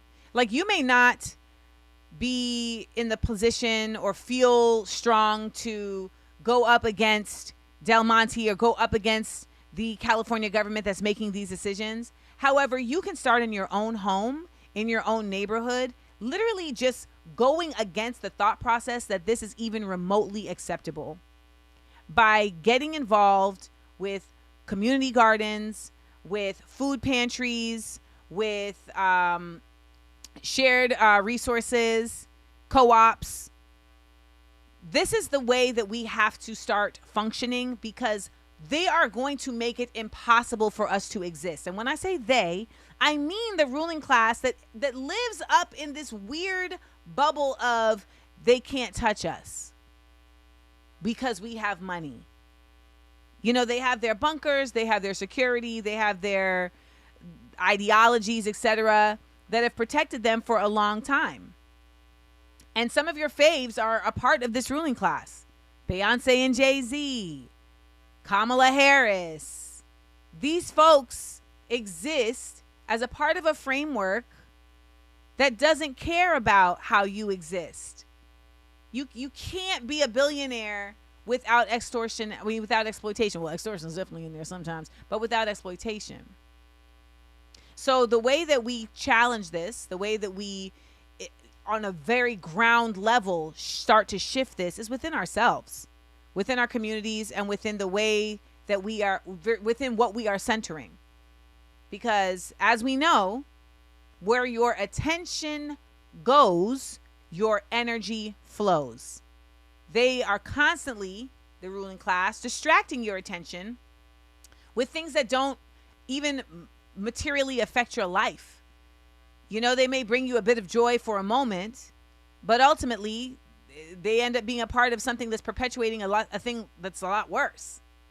So I'm not saying that you can't enjoy nice things, but I'm saying that we also need to be conscious that there are people waking up every day to make sure that you don't ever get to have nice things, let alone a nice life. You crazy. So eat some peaches today and maybe give one away. How about that? When we come forward, we got more show for you. I got a nice story about Pilates. Don't go anywhere. The conversation you didn't know you were waiting for. Amanda Seales, only on KBLA Talk 1580. Don't be anxious or confused about AI. Take control of your career when you get the skills to tackle real business problems and design specialized solutions. HR Dive reported that entry-level talent with applied AI credentials can receive up to a 25% salary boost. But where do you find training that you can trust? Future-proof your career and deliver more value with Humans Lead the Way AI. Their hybrid learning courses use practical definitions, real-world examples, and strategic insights to help you and your team understand AI with confidence. No magic, no hacks, no shortcuts. Just practical knowledge that helps you use AI more successfully. Don't wait. AI can never replace people who know how to use it well. Register for courses today at humansleadtheway.com. That's humansleadtheway.com. KBLA Talk 1580. We've got a lot to talk about. KBLA Talk 1580 connecting you with services and solutions. The midterm elections are upon us. It is voting season once again. Common Cause's motto is fighting for the democracy we deserve. In service of that goal, Common Cause puts its state and national policy expertise, massive network of grassroots supporters, and nonpartisan approach into action to strengthen our democracy against the challenges we face today. They work at every level of government on priorities that impact each of our lives, like defending the right to vote, limiting big money's influence on our elections, holding public officials accountable, and more. Common Cause is a nonpartisan grassroots organization dedicated to upholding the core values of American democracy. They seek to empower all people to make their voices heard in the political process. This election may be the most important one ever. If you'd like to make a donation or volunteer in service to the Constitution, please visit commoncause.org. That's commoncause.org. This is a community call to action from KBLA Talk 1580.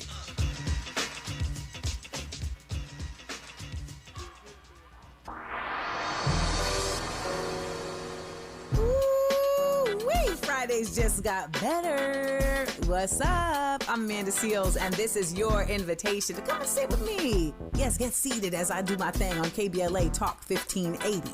We're talking noon to 2 p.m., then back again 4 to 6 p.m. Same day, same station. Bring your opinions, because you know I'm going to have mine. Bring your questions, because you know I got answers. And bring yourself, because, baby, we want you to be authentic at all times. Fridays on KBLA Talk 1580. I'll be waiting.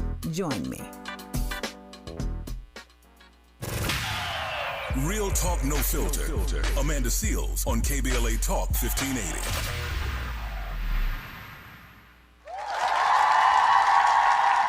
Welcome back, y'all. It's Amanda Seales here at KBLA Talk 1580. So really wanted to share with y'all a very pleasant story. So I started going to this holistic center maybe about 6 months ago after I stopped going to the YMCA, because the YMCA I was going to just was not friendly and was not responsive to like the individual needs of members, etc. And so I was like, you know what, y'all got it.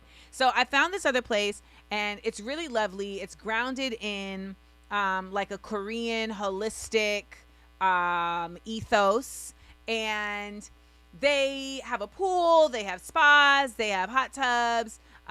It's really just a beautiful place that also has classes. So they have like classes that are teaching you about Qigong and Tai Chi and mindfulness. Then they also have classes that are like Zumba, core fitness, core power flex. Like it'll just be where they just put like 3 words together and that's like, okay, this is going to kill me. Core power flex, movement, muscles, mindness, things like that. So they have a Pilates class that I started taking with this woman who she always comes in looking like she just got off of a broom. And I don't mean that as a diss in any shape, way, or form. Like she's giving witch. Every time she comes in class, I feel like she's just left the site of some magical spell. Like she was just dilly-dallying around a cauldron and was like, yo, I gotta go. I got a thing. And then she popped in. She always also comes in class. Her hair is always out. And I'm just like, babe, you knew where you were coming. You knew you were coming to teach this class. So nonetheless, she's lovely. Not even nonetheless. Obviously, she's lovely. So she comes into the class, and the first class that I took with her, she killed us, and I appreciated it. So I take her class on purpose because I want this hour to be worth my while. So when I came to Pilates class yesterday, I hadn't been because I was in Grenada, and she was like, oh, we have our Amanda back, and I ain't gonna lie.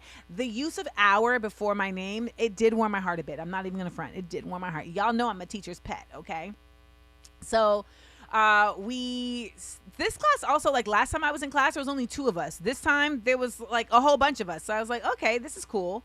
And so we're taking the class, and she was playing Madonna for like the first half of the class. And then she was like, okay, you know what? We're going to do something different right now. So I want to change the music. I just discovered this album that's really good. And I was like, oh, I wonder what album she's about to play. And y'all, she started playing my album.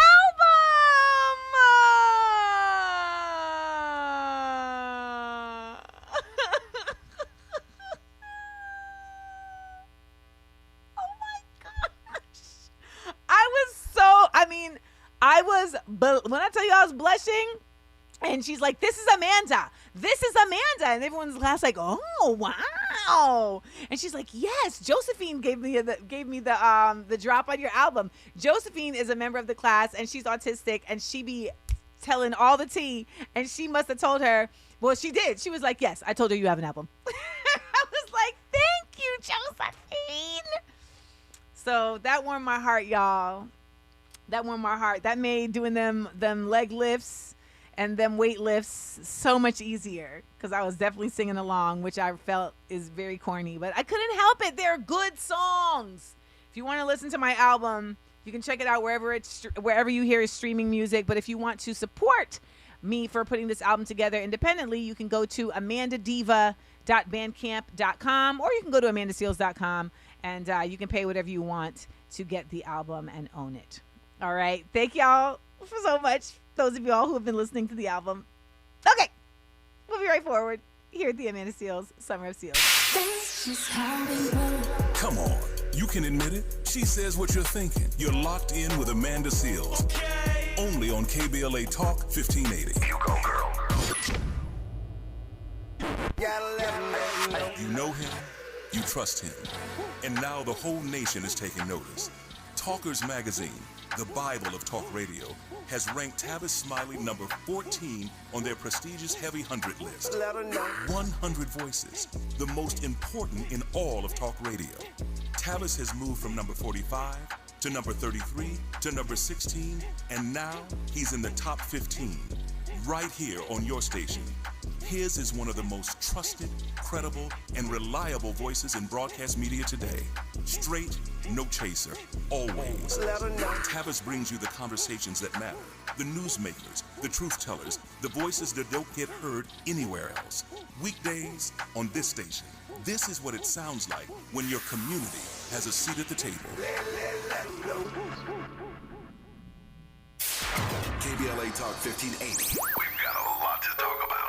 KBLA Talk 1580 is connecting you with services and solutions. Domestic violence and family violence is when someone in an intimate or family relationship tries to gain or maintain power and control over another through a wide range of abusive behaviors. Every single act may amount to abuse. Abuse can take on various forms: psychological and emotional, physical and economic, and sexual abuse. The Genesee Center Incorporated is a nationally recognized nonprofit domestic violence prevention and intervention organization, housing women and children from 30 days up to 2 years through emergency and transitional shelters. The Genesee Center also provides support services like mental health counseling, life skills classes, computer training, job referrals, after-school programs for children, field trips, tutoring, and comprehensive direct legal services. If you need help or you'd like to donate or volunteer, call the Genesee Hotline, 1-800-479-7328. That's 1-800-479-7328, or visit genesee.org. Everyone has the right to be safe. This is a community call to action from KBLA Talk 1580.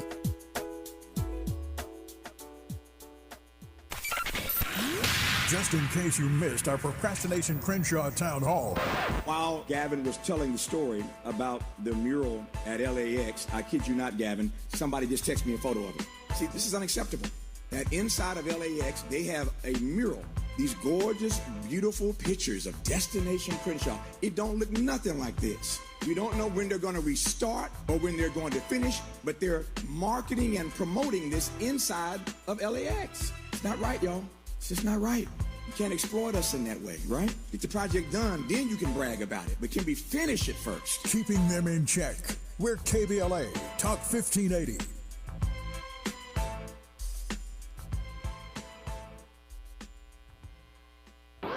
Culture, politics, truth. It's a SEALES summer. With Amanda Seales on KBLA Talk 1580. Yes, yes, y'all. I always come back with yes, yes, y'all. That's how you know I'm an actual hip hop head. Like, yes, yes, y'all is so old school. And here I am. Yes, yes, y'all, and y'all to death. This is Amanda Seales here at the Summer of Seals KBLA Talk 1580. And we're going to round out the show like we do every show with a public SEALs announcement. PSA. Public SEALs announcement. So you may have missed it, but the bill passed the House that officially aligns and merges the Israeli military and the U.S. military technological systems.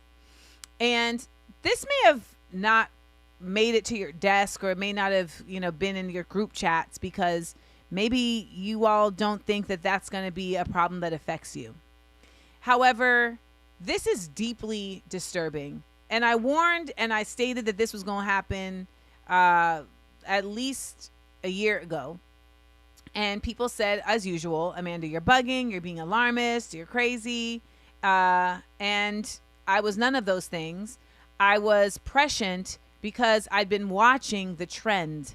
I'd been watching just how often we were being told that Israel is a necessary ally, that Israel and the United States need to be aligned, while our taxpayer dollars are being used to not only fund a genocide, but to also fund the country of Israel and provide resources that we don't have here in the United States. So I talked earlier in the show about Kamala Harris, and she sat there at the Urban League conference and told black folks that not only is there nothing that can be done about the Voting Rights Act being gutted, and it's just not a good use of their political energy right now in the Democratic Party, but she also went on to say that, if you just vote for Democrats in the midterms, then at least there will be guardrails against all of the heinousness that's happening right now by Donald Trump, even though none of those guardrails were put up at any point during the presidency that she was a part of with Joe Biden. She is not addressing the fact that billion-dollar bills are being passed in the Congress right now that are being voted on by Democrats writ large to send weapons to Israel, to send weapons all over this world that your family members are going to have to man, because they want to keep war alive in order to keep their coffers filled. But who dies in exchange for that?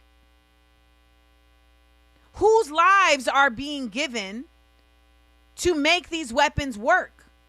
It's not just Palestinians. It's not just the Congolese. So black folks here in the United States, I need y'all to really wake up, because I hope that you will open your eyes to what's going on before your eyes are opened for you. It's another edition of the Summer of SEALs. I'm Amanda Seales. Make sure to follow me on Instagram at Amanda Seales, on YouTube at Amanda Seales TV. And if you really want to support my work, go on over and subscribe to my Patreon, patreon.com/Amanda Seales, where we have exclusive content, new content, and you get a chance to learn from your fellow SEAL Squad members every Wednesday at our Critical Thinking Kickback. Y'all have a great rest of your week. KBLA 1580 Santa Monica. I'm Amber Payton with BIN News Now. A California judge has sided with Attorney General Rob Bonta in a fight over the ballot language for Proposition 39. What happened is the Attorney General manipulated the ballot title to get two people to vote no. The measure would require proof of citizenship to register to vote and government-issued ID for in-person voting. Black